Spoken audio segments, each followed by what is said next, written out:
What's up, everybody? We are back. I am back. You are back with my podcast by word of mouth for another episode. Yo, it's good to be back. Trust me, it is great to be back filming another episode. We got a good episode for you. The title, I don't know what I'm going to name it just yet. I don't know what I want to name it just yet. I think I'm not going to name the title of this episode until I'm actually editing and then uploading to YouTube. So I won't give it a title just yet. So just be on the lookout for that title when this episode drops. I am in my zen room. This is the most peaceful part of my house. A zen room where it just feels like you're in a peaceful place where you can come in, you can't curse in this room, can't bring no drama in this room. It's just a nice atmosphere. So I chose today to say, you know what? I'm chilling today. It's Sunday afternoon. I'm just on a relaxing vibe. I just got through cleaning the whole crib, and I just want to be in the zen room and see how that goes. And I feel real peaceful. I feel real comfortable, man. I'm extremely comfortable. What if you had a podcast host, and you didn't know, all you could see is his shirt, but from the waist down, he asshole naked. That'd be crazy if you sit there looking at a podcaster and he's got a shirt on and not realizing he or she don't have no clothes on. That could be the case. Nah, just playing. But I'm just really comfortable. I'm so comfortable. If I had a robe, I would do a episode in a robe, just chilling. But let's get started. But before we even begin the episode, I want to thank everybody who takes the time to even say, hey, Dre, man, I was digging that episode, or left a comment, or left a like, or whatever you did. If you took the time to actually look at the whole podcast or even tune into the podcast, if you took any time out of your day, whether it's 2 minutes, an hour, 40 minutes, 5 minutes, 10 minutes, I appreciate you even taking the time to do that. We are here to try to get this podcast at a high level. So before I begin to really get in depth of what we want to talk about, I want to say this to you. Please subscribe, like, and comment. So push and press and do whatever you have to do to subscribe to this channel. Press the like button. I want you to comment. So I want you to subscribe, like, and comment. That is a must. All you got to do is push that subscribe button, and we are in business. So let's get started today. I'm feeling real comfortable. And this conversation today, I want y'all to know something. It's going to touch some people. So I got to be careful of how I word stuff, because I don't want nobody to take anything personal. And, everybody has their feelings involved nowadays. You can't really say too much. You offended me, man. Oh my God, you offended me. Oh, I can't believe you said that, man. Listen, so you got to be easy on what you say, but at the same time, keeping it absolutely 100 about the conversation. So in this conversation, I want to start off by saying it's about this generation. I think it's Generation X. I believe that's what it is. This generation, it's hard to really see and to fathom the things that are going on in this generation today, and the things that the kids and the teens, and if you anywhere from, I say, 8 years old to 15 to 21 years old. I'm talking to you. I see a lot of, and a little bit older. I say at the latest 25. I'm seeing a lot of things in that generation where I'm like, there's no way my mom would let me get away with that. There's no way my boy's mom or dad would have let them get away with that, or saying certain things. So I want your opinion. I want your real opinion in the comment section about this generation. So as we get started, all right, hold on, good people. I want to talk about kids, when the last time you seen kids playing outside? It's Sunday afternoon. There's not a damn kid outside in my subdivision. What's really going on? Kids don't go outside no more. And I think what we missing, the parents that don't force their kids to go outside, man, we had to go outside. We enjoy being outside. If you in your late 30s, 40s, or 50s and above, you enjoy going outside. Oh, going outside, man, your mother would have to, just scream to get you in the house, whether it's to eat dinner or to come in because it's time to get ready to go to bed, take the showers, and get ready for school the next day. My mom used to have to, scream to get us in the house. We enjoy being outside. There were so many things to do, playing football, basketball, baseball, going to camp. There were so many things to do. And the one thing that I've seen that these kids are not able to do is to develop character. If you are always inside the house playing video games, what kind of character is your child developing? You don't not around enough people. You don't begin to understand this person, this kid's behavior, that kid's behavior. Understand what to watch out for. You always in the house. And when parents, they don't even tell their kids. I'm hearing more now, like even with, I know a couple people who said, man, I don't want my kid to be outside because I can't watch them. I can't see what they're doing. What? Are you serious? Are you serious? The detriments that you could possibly be putting on your child by not letting your child be outside in the environment, being around other kids, understand the do's and don'ts of what they should be doing and what they shouldn't be doing. Not hanging with this kid or hanging with this person. All these things are missing because they get all the information from the internet or on the video game. And it's like, what's really going on in this society? What's really going on? You can't whoop ass no more. You can't, man, whooping your kids' ass. Us in our generation, we got ass whoop. Even if I can count, we got 2 whoopings. I call them whoopings. I remember getting 2 ass whoopings, right?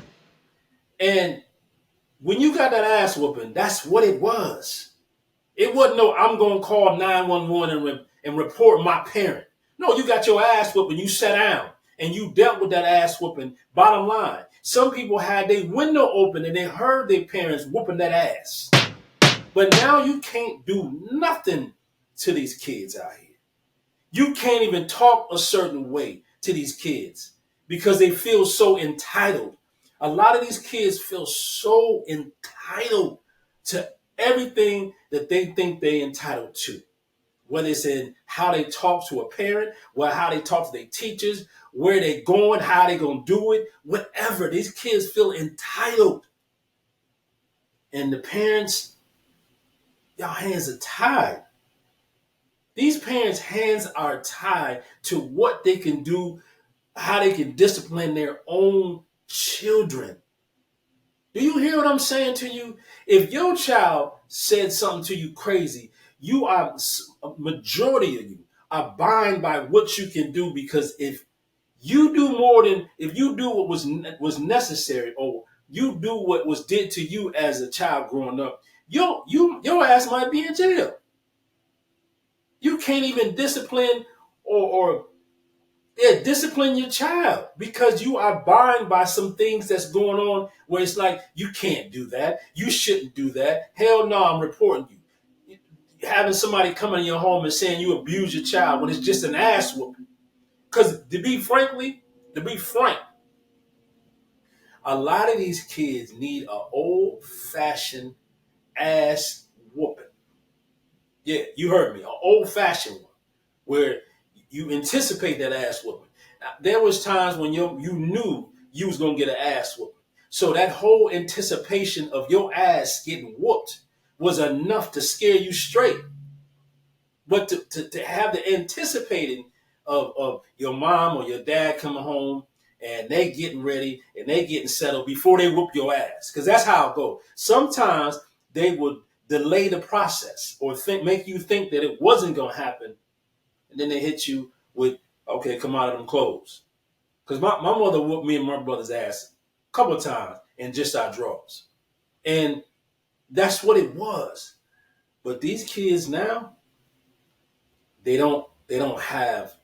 feel entitled. Like, how dare you? How dare you whoop me? How dare you do this? How dare you do that? This is obnoxious. The way these kids are growing up is misleading to the kids' mind. Let me say that again. The way these kids are growing up is misleading to the mind, because if you can't discipline your child, somebody else is going to discipline him or her, and it won't be an adult. So if you can't discipline your child believes that they can say and do anything to anybody and there won't be no disciplinary action. That's misleading. That is misleading to make your child believe, or have your child believe, nobody can say nothing to you. Because somebody gonna say something to you one of these days, and you're not gonna be prepared for it. I see so many children come through the barbershop. I see so many teenagers come through the barbershop. I even see some 21s and 22s, 23s come through the barbershop. And man, listen, they reek of entitlement. They reek of entitlement. Do you hear me? They reek of it. They don't want to work. These kids don't want to work. They don't want to progress. They want to be on the internet. And that's where they get all the information. And their mind is diluted from all this misleading information. If they're on the internet and they see somebody with a 100-foot yacht or a mansion or Ferrari or whatever, they believe that that's that person. They believe that's how their life is going to be. But you never see the real if that person is faking. So it's misleading to our children out here, man. The laws prohibit a lot of parents. And I say a lot of parents because I don't have children. And I know I wouldn't want to be blocked from being able to have a conversation with my son or daughter if I had one, or being able to put a disciplinary situation on my son or daughter if I had one. To be bound by, not to be like prohibited from telling your own child right and wrong. It's crazy to me. You know, what do you think is going to happen to some of y'all, some of your children out here that believes that they're entitled to say and do whatever? What rabbit hole you think that's going to send them down? And I'm saying not all parents. There's some parents that will whoop that ass regardless of what are the consequences. Some parents are like, I wish you would call somebody over here. That'll be the last call you make for the rest of your entire life. Your entire life. But some of us are really afraid to say and discipline the kids, the children, the teenagers like they're supposed to be disciplined, because they're afraid that something's going to happen. Someone's going to come in their home based off what that child has said. When these children go to school, you know, my next door neighbor, their daughter is like my niece, right? I believe she's 12 years old. And I remember I was outside in my driveway and I was, washing my car. And I gotta be I'm gonna be careful what I'm gonna say, but I'm gonna be honest what I'm gonna say. And whoever don't like it, so be it. She was talking about some of these children. She was talking. Her name is Jada. She was talking and she said, some of these kids identify with an animal. So if I was let me explain that to you. So when I'm washing my car, she said, "Yeah, mommy, some kids identify with being an animal." I said, "What? Wait a minute. What?" And I walked over there. I said, "What you mean, an animal?"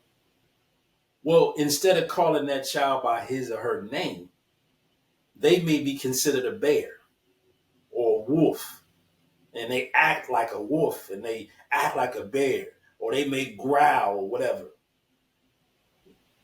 Let me say that again.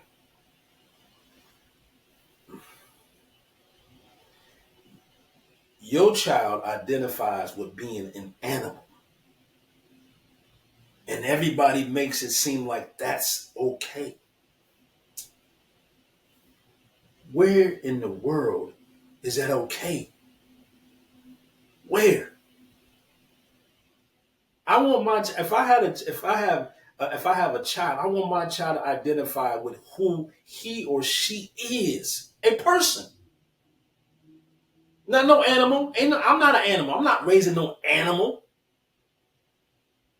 I want my child, him or her, to identify with who they are as an individual, a person, a female or male. But an animal, and everybody, the teachers and this whole school system says, yeah, that's okay.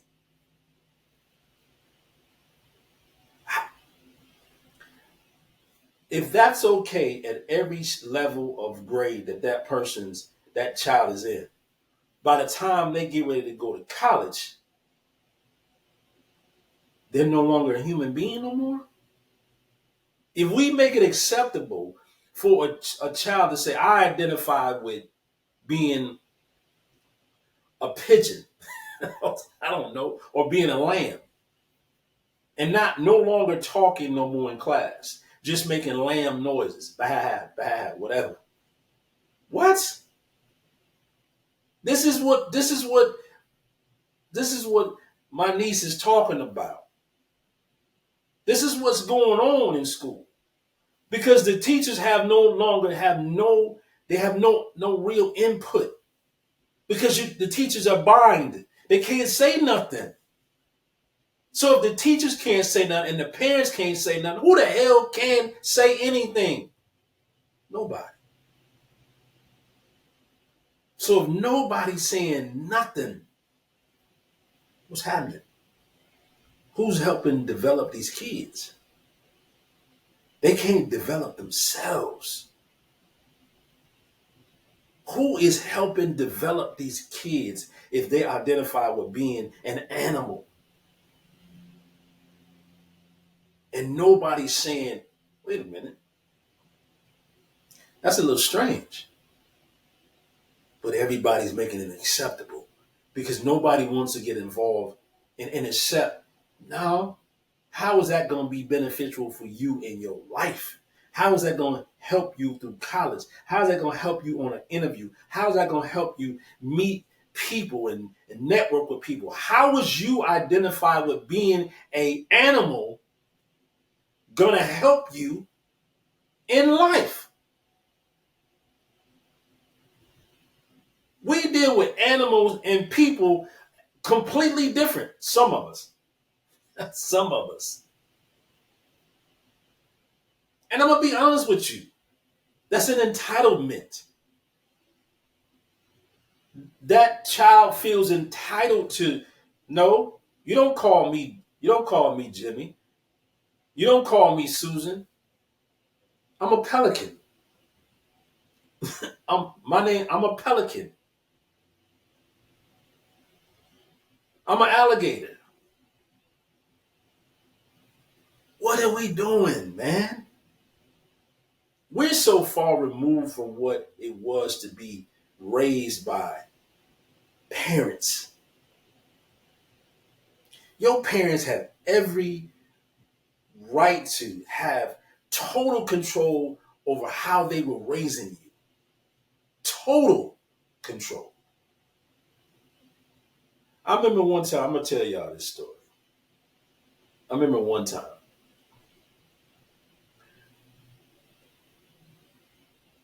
Let me back it up. Let me back it up. And I know my girl might get mad at me for saying this. And she does, listen, she does a hell of a job raising her daughter.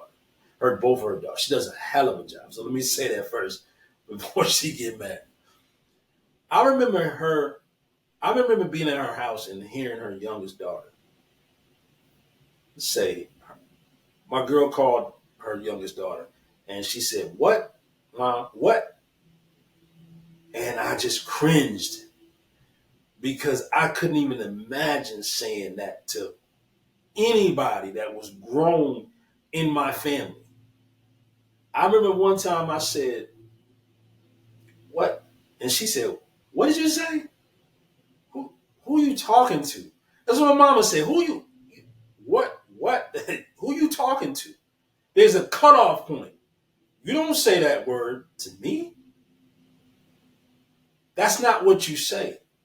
But again, a lot of these behavior of these kids and teenagers and these young men and women have been corrupt. They have been corrupt. And if you are prohibited from really raising your son or daughter, they're susceptible to anything, to any new behavior. So when they're not calling themselves an animal no more, what are they going to do? Oh, the new thing is to be a statue and don't talk. When there's no parental uh, guidance at its fullest, with no parameters, that allows the child to have direction and morals and values and respect. But if you have entitlement, you know what the word entitlement means? It's not about deserving. It's mine. I'm gonna have that.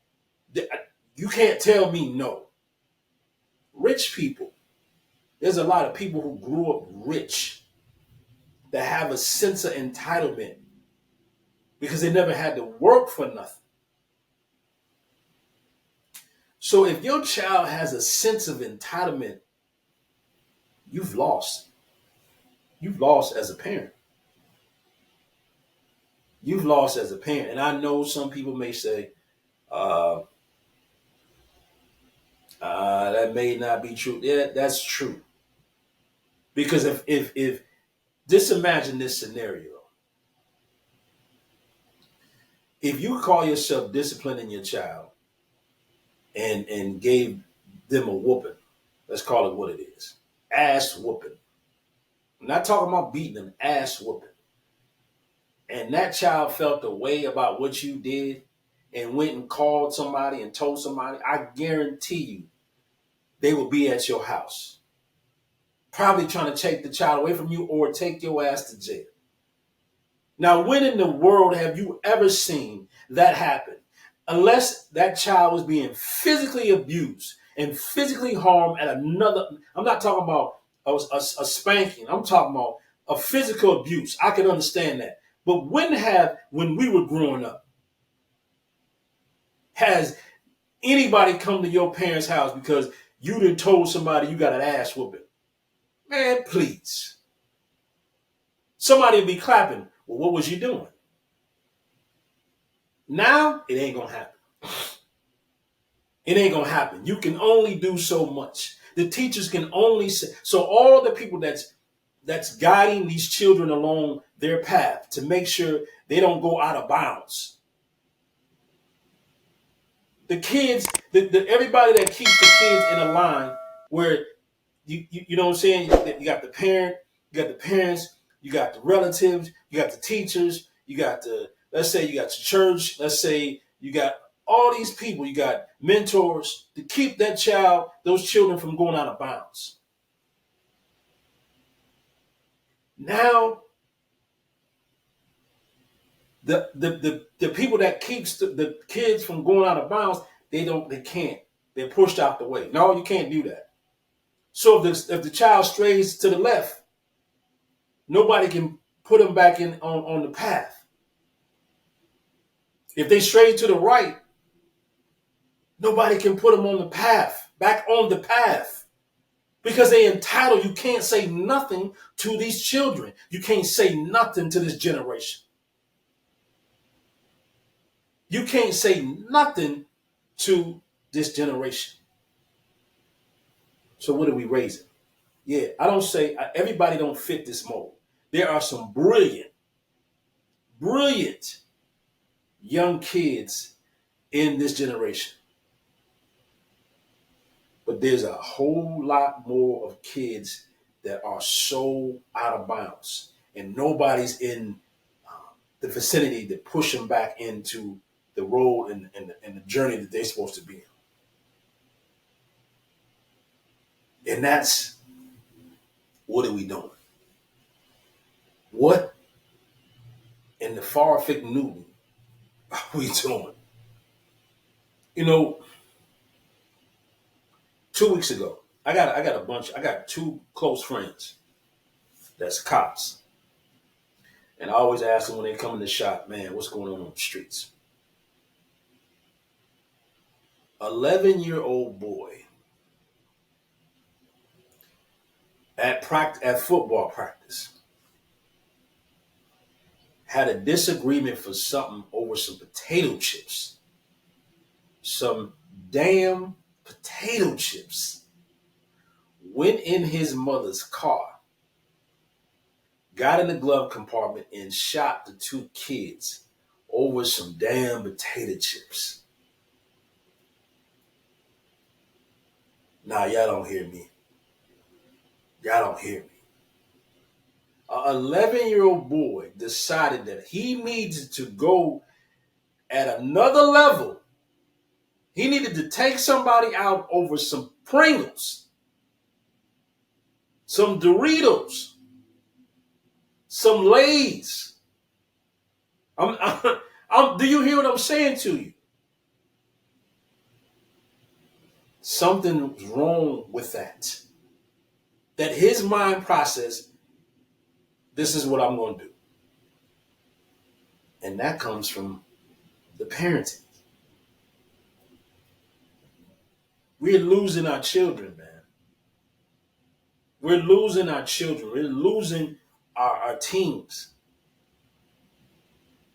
Because nobody's there to guide them. Man, listen, that child did what he saw his parents do. And he thought to himself, this is okay. And nobody's there to push him back in bounds. Nobody's there to discipline him. He only gets 21 days. He's only getting 21 days in some type of juvie facility. And he's back out. And he's back out. We're losing the battle, y'all. These kids have no regard for life. These kids have no regard for adult figures. These kids have no regards of anything. So how do we change that? How do we change that? How do we change that, audience? How do we change the perception? How do we change the direction of how the parenting style needs to be done? Now, before we move on, I'm going to take a quick break to let you know, hey, I want you to like and subscribe and comment on this channel. It is very important that you do. Take time to mash that like button and subscribe and comment to this channel. And while we having a quick moment, think about what I'm saying to you. Think about what I'm saying to you. We are losing the battle of parenting. These kids do what they want, when they want, how they want. And there's nothing that these parents can do. There's nothing. We've lost the stronghold on kids and teenagers because they have a sense, this world has given them the green light to be what you want to be, say what you want to say, even if it goes against your parents. You are entitled to be what you need, be whatever you want, and no one can say anything about it. What life is that? What world is that? What world do you know? Let me go back to a rich kid. If a rich kid grows up rich and he or she's never seen any hard times, what happens when they have an adversity where the money can't get them out of the situation? Daddy or mommy is not there. What happens when a sense of adversity hits them? They fold. They fold. It's like a machine that can't compute certain things. Machines are programmed. They're programmed away. So anything outside that program, they can't understand. So if a child has been entitled his whole growing up, when they face a certain adversity that their money or mom and dad can't get them out of, what happens? Some of them commit suicide. Some of them get on drugs. Some of them don't know what to do. When these kids are raised with a sense of entitlement, they believe the world is going to give them whatever they want, when they want. That ain't how people are. That is not how things are, because if that's how the world is, everybody will have a sense of entitlement. Everybody will have whatever they want. Shit, I'm going to go rob a bank. I'm entitled to do that. Let me go rob this bank for a couple of mil and get up out of there. And I wish somebody would say something to me. I'm entitled to this bank robbery. Shut up. Sit down. I'm entitled to go in a store and rob everything in the store. Shut up. Sit down. I'm entitled to that. I've been entitled my whole life. Come on, people. So what's the answer? Some won't like this conversation. So what? This is a real conversation. I have seen so many kids come in the barbershop. I've seen so many kids. Listen, I've even changed gyms because I've seen young cats feel like they're entitled to do whatever in the gym, and they're the staff to say something to them.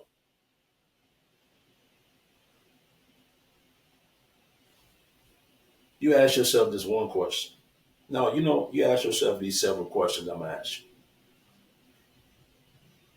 If you got children, when the last time you seen your kids outside playing tag or on the playground just having a good time? When the last time your kids been outside where you had to call them in, come eat this damn food, and then you can go back outside? When the last time you drove? Listen, I come through my subdivision. I don't see no kids playing outside. And it's a nice neighborhood. I don't never see no kids playing outside.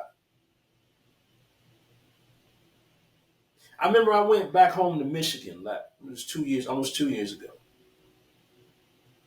And I'm thinking, where's the kids at? Where are all the kids? So my question is, where is this? When the last time you seen kids outside playing? When the last time you seen kids with grass stains in their jeans? When the last time you seen kids drinking from the water fountain? I'm sorry, the water hose. When the last time you seen kids running through the sprinkler system? Man, think about it. Ask yourself that. When the last time you seen a bunch of kids, teenagers outside playing? I'm talking about playing and having a good time. It's a loss. It's a lost imagery because a lot of parents are restricted on raising their own kids. Tell me I'm lying. Huh? Tell me I'm lying. I'm waiting. Tell me I'm lying. If your kid come home and say, "You know what, mom, dad, I don't identify with my name being Troy. I am a seagull. See me flap my wings. I am a seagull. Do not address me as my name." What would you do? What would you do if your child come home and said, "I am a gorilla. My name is not Jonathan anymore"? What would you do? You're bound. You're restricted. Parents are restricted. Teachers are restricted. Family members are adult family members in that family are restricted. Mentors are restricted from what they really can say to get these children back on a path, to keep them from going too far out of bounds. They're restricted. They're restricted. And we need to be able to keep children and teenagers and semi-adults in a place where they don't feel like the world owes them everything.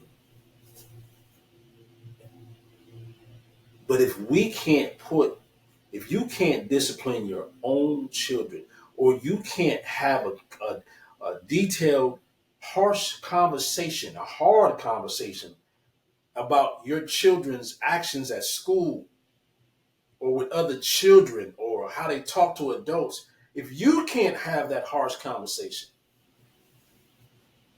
then who the hell is? I got the answer. Nobody. Nobody. So to kind of wrap up what I'm saying to you, man, seeing kids playing outside is a thing of the past. It's like seeing a unicorn. And I'm gonna ask you, when the last time you've seen a unicorn? These kids have a sense of entitlement that is beyond the realms of what I could ever fathom. We had discipline growing up, man. Yeah, we got in trouble, but somebody was always there to put us back in line. These kids are so far out of bounds, they're shooting one another. They identify with animals. You can't say anything to them. You can't discipline them. You gotta be really gentle. The world is not gonna be gentle to these individuals as they get older. The world is an animal. It's a beast out here. And if you have no ability and you're restricted to raising your child, when you release them to this beast out here, that we call the world, they're gonna get swallowed up whole. So I'm hoping that we still have real parents out here who would whoop that ass and dare one of their children to call somebody to come to that house. I'm hoping we still got teachers out here who is serious about informing these children and giving them information and help educating these kids and putting them in a space where they call their parents when they clowning in class and stop being scared to call their parents or have a situation where they got to be disciplined in the school way.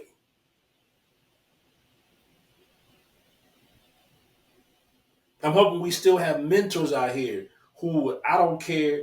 You can't say that to your mom. You can't say that to your dad. You can't do this. I'm here, whether you like it or not.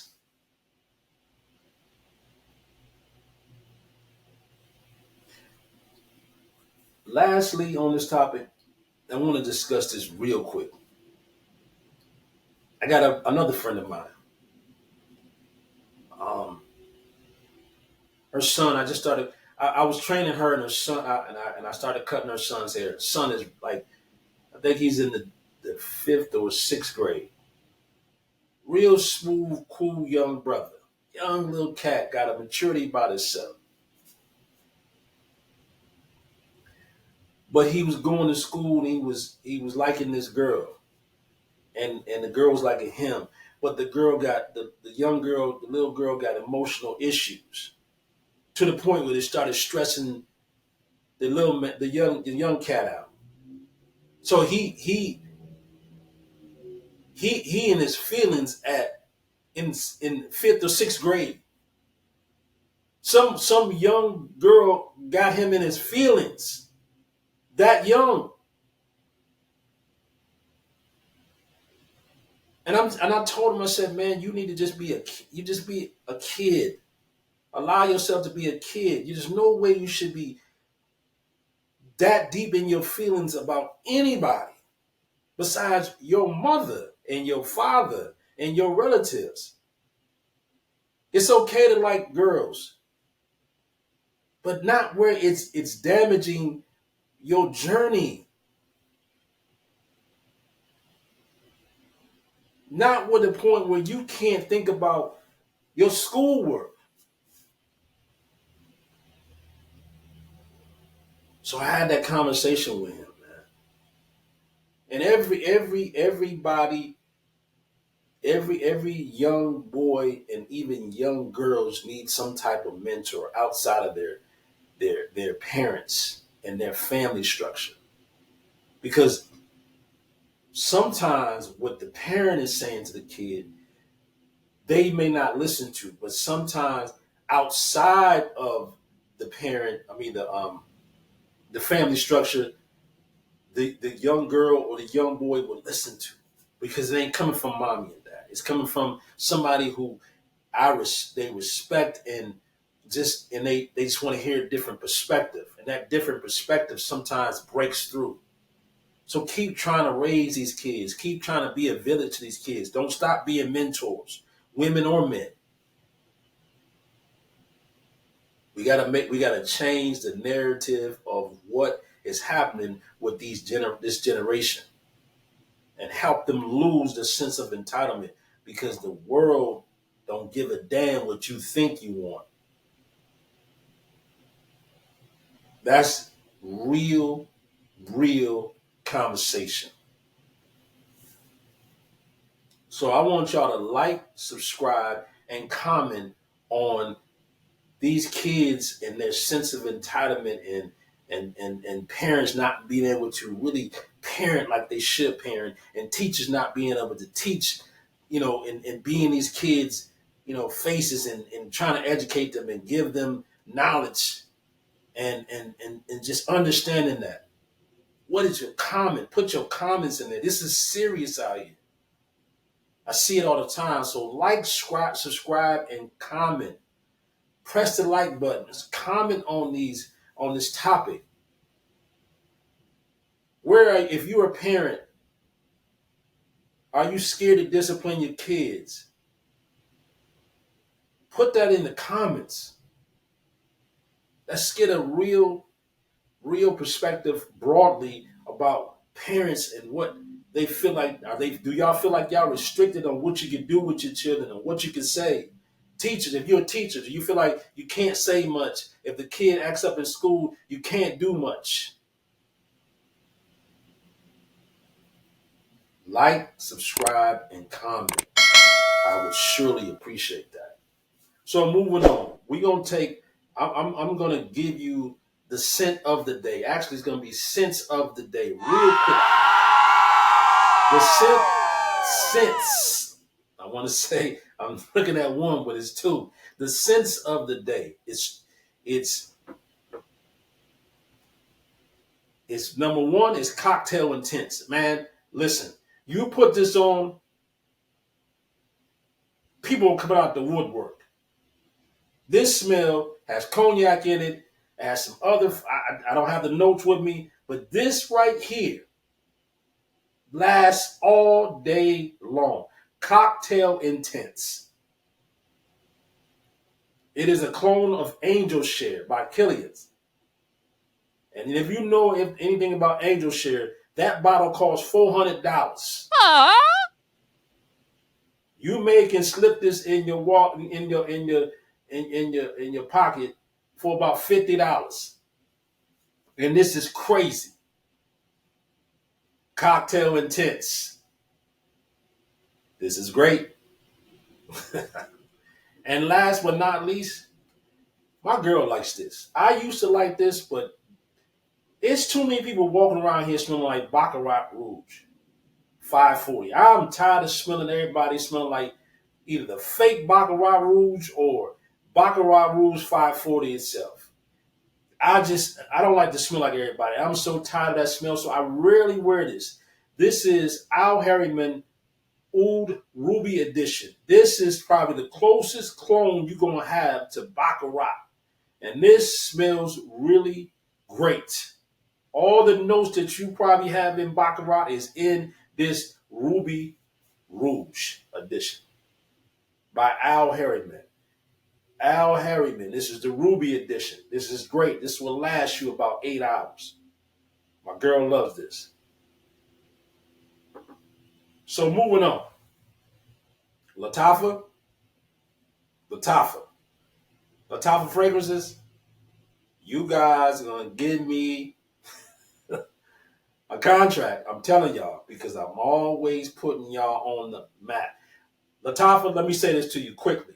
Lattafa, being that people know me and I talk about fragrances so much, people who are inquiring about these fragrances through me. And I know I'm a fragrance head. I know everything about fragrances. So I can help you. So help me help you. Lattafa, get with me. All right, y'all. On the back end, I'm going to talk about this real quick. And I'm going to make sure I am so easy on what I say.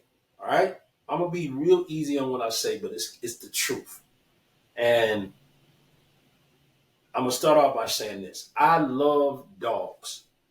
Not no big crazy dogs. Not no big Rottweilers and all those Pressure Canaries and all those. I don't know. Just a cool little smooth dog. That's smooth, little handsome, cool dog that's just chill, don't bark a lot. I love dogs. So let me make sure y'all hear what I'm saying. I love dogs. To all you animal lovers, I love dogs, right? If I had the time, I would have another one, but I don't have the time, so it's unfair to have a dog just caged up. But let me tell y'all something about dogs that I'm seeing. This shit has got to stop. Stop saying that your dog, everybody don't have a service dog, right? every dog is not a service dog. Just because you got a service dog jacket or a service dog chain from Amazon, don't make your dog a service dog.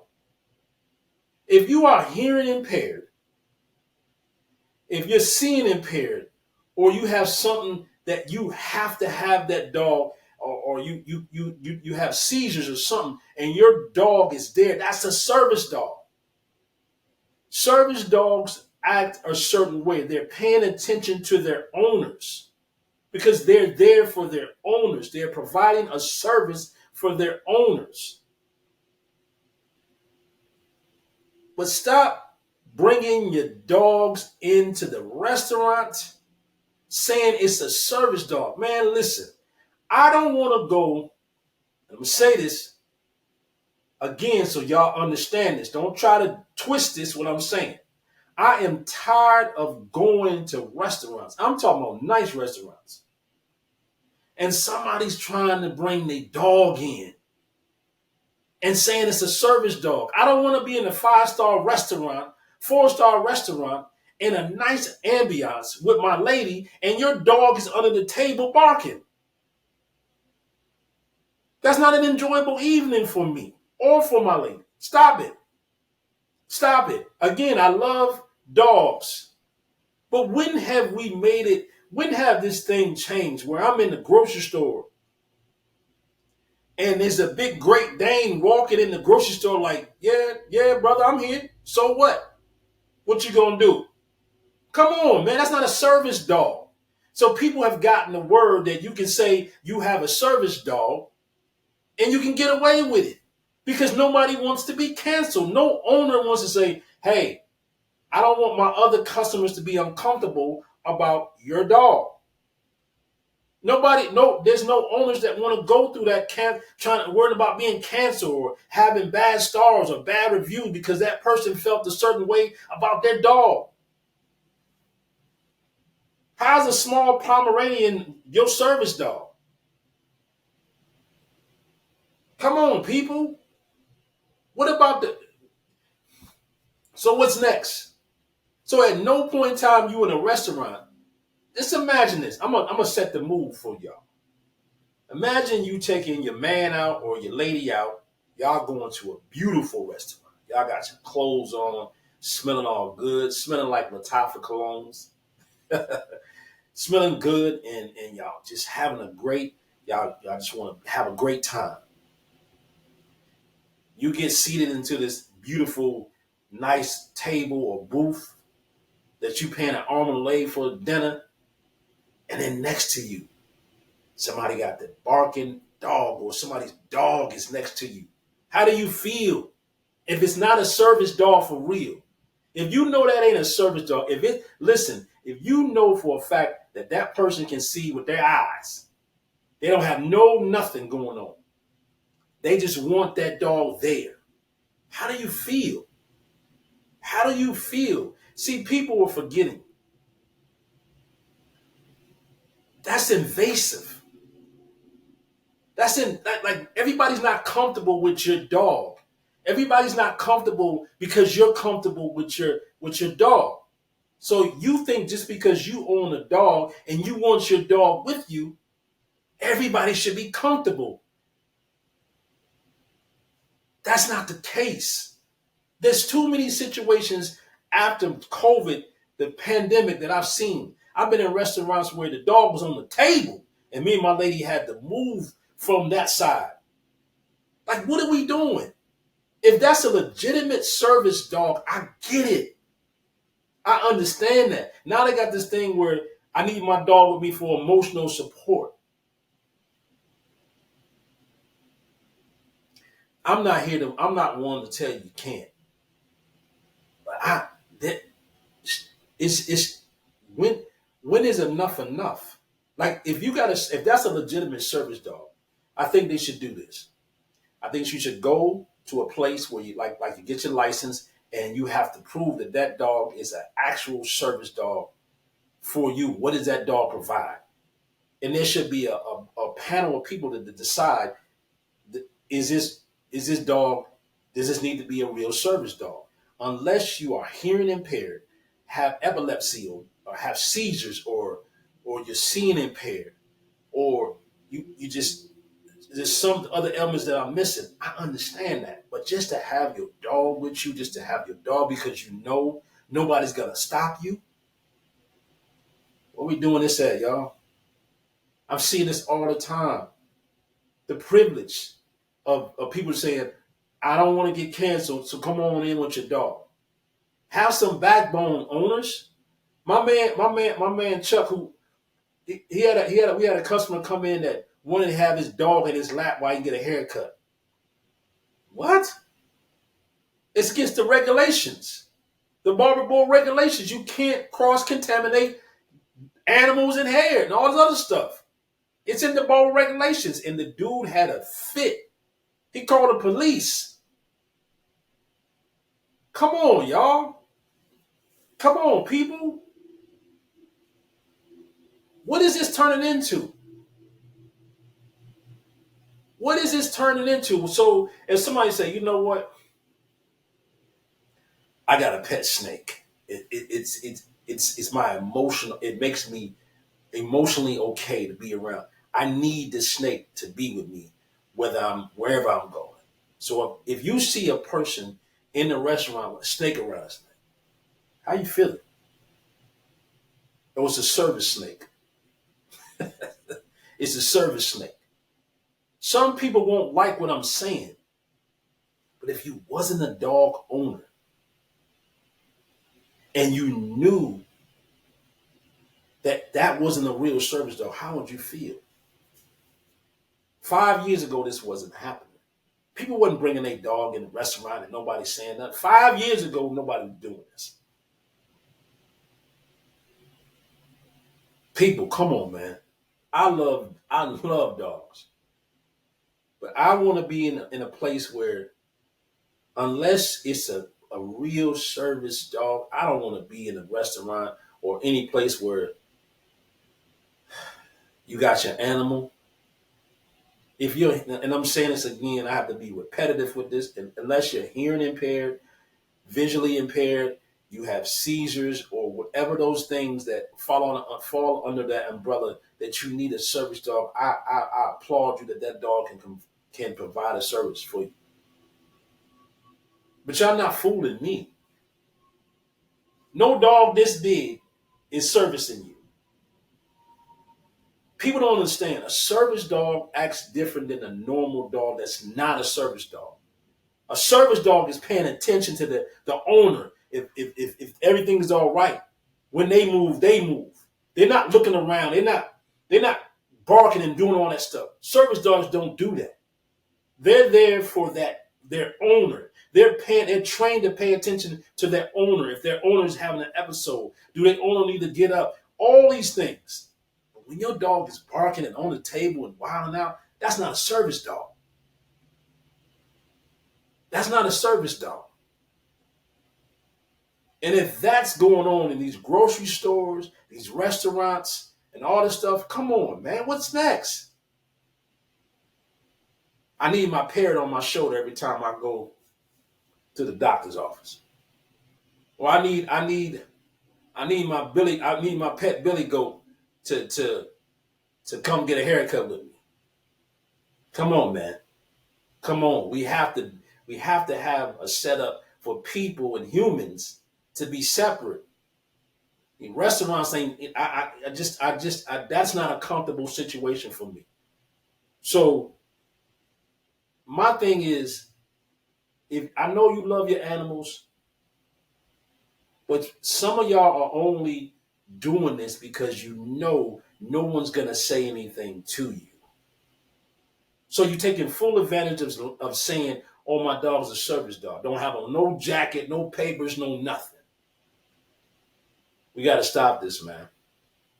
We got to stop this. And I'm being politically correct on what I'm saying. I don't try to use this scenario that I hate dogs. I don't like animals. Nah, I'm specific in what I'm saying. I applaud anybody that their dog can look after their health, can be there for them as a service animal, and devote all their attention to their owner and make sure that their owner is okay. I'm with that. I'm not with, because you know ain't nobody gonna say nothing to you or check to see if what you're saying is legitimate. You're just bringing your dog anywhere. You're bringing your dog anywhere. You're bringing your dog in the grocery store, the hospital, into clothing stores, into restaurants. What's next?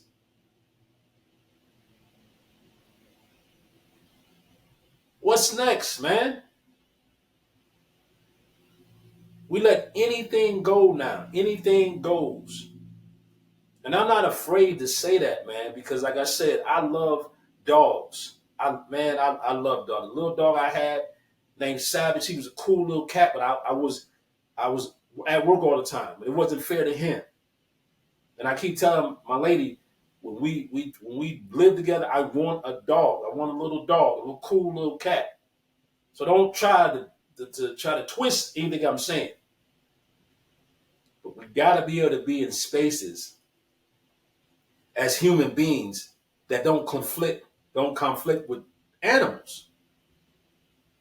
Because if they don't put this to a stop and do it the right way, where you have to have papers, you have to have legitimate papers, you people gonna be able to bring whatever they want to bring into the restaurants or any environment that you don't never normally see animals. I ain't never in my entire life, unless a person was blind.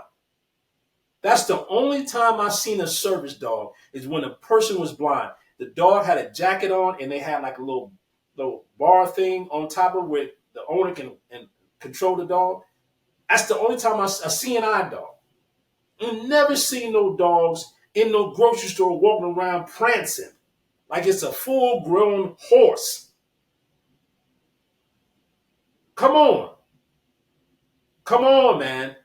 This has got to stop. Like it or not, I'm speaking it. So as a recap, man, we're gonna get out of here. And I just want y'all to know, as don't limit yourself in how you're able to raise your kids. Don't let this world raise your kids. You should be raising your kids. Don't prohibit yourself from disciplining your kids. That's necessary for them to be disciplined, and just discipline your kids. Be there for your kids. Don't let no outside forces tell you how you can raise your kids, because if they grow with a sense of entitlement, it's going to be a problem, because it's people out here don't give a damn about how you was raised and what you think you deserve. They will take it from you. And on the flip side, I love dogs. But if it's not a real service dog, I ain't with it. I ain't with everybody bringing a dog into these beautiful restaurants, man, that I'm spending money for, my girl's spending money for. I don't see that. I don't see that. That's not what the environment is for. So, yo, we on our way out. Another episode in the Raptors. This is episode, I want to say 14 or 13. I could be wrong. Don't quote me on that. This episode was important to me. It's important to get off my chest. I wanted to have a co-host. I'm not a co-host, but I wanted to have a guest, but I had too much I wanted to say about what I'm seeing. And I hope, again, I want you to like, subscribe, and comment on this episode. Press that like button, man.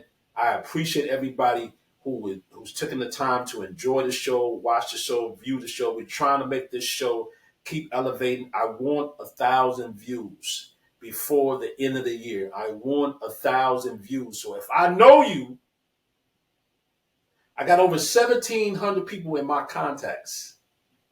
I know you. I want you to check out this podcast. Make this number one. Make people see, man, my man Dre got a lot to say. Man, he got a good podcast. He got a good comment, good topics, good things to say. You know, all these things. Tell your friends. Tell your friends to like, subscribe, and comment. Tell somebody that tell somebody that tell somebody.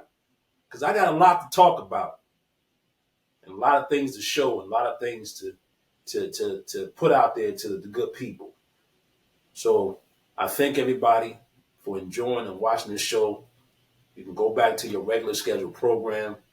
Please, again, like, subscribe, and comment. I'm looking for the comments, and let's raise this podcast to another level. We out. Motivation.